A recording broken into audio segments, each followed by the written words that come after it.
אבל נזכור שהנקודה המרכזית של חודש סיוון, של אותה תקופה, זה היה ההכנה של עם ישראל ולבוא לקבל את התורה, כמובן בדרך של הנהגות, של טהרה, נקיות הגוף, נקיות הלבוש וכו' וכו'.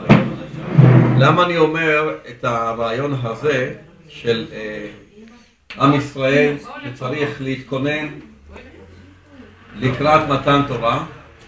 אנחנו יכולים לומר בהשאלה מה עם ישראל עושה הכנה כציבור, כקולקטיב, כאומה לקראת התאבותה לעם של עם ישראל.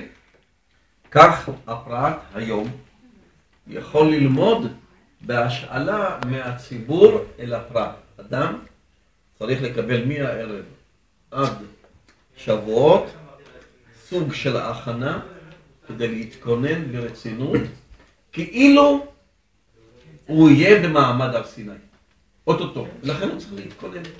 ולהתכונן, יש איזה כמה הנהגות. זה יכול להיות מבחינת לשון הרע, זה יכול להיות מבחינת לקרוא וללמוד יותר, מבחינת לא ימוש ספר התורה הזה בפיך, זה יכול להיות הנהגה של מעשים טובים, זה יכול להיות הנהגה של עשיית חסד עם החברו, זה יכול להיות הנהגה של מתן צדקה לעניים, וכל זה נקרא הלבוש החיצוני של האדם שהוא עוטף אותו בכל ההנהגות שאמרתי כדוגמאות, כדי שהוא יוכל לבוא במעלה גבוהה יותר של רוחניות, כדי לקבל את מתן תורה. ולא לחינם, ישנם עדות בישראל שקוראים בכמה שמות לליל הזה, כן?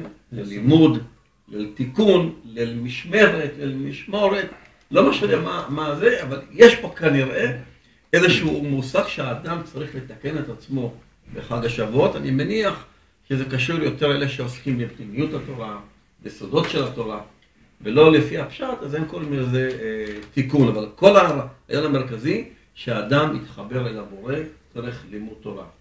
יהיה רצון שכל מה שאמרנו, אנחנו נתכונן ונקבל עלינו להיכנס בצורה של קדושה, בצורה של טהרה, לקראת חג השבועות.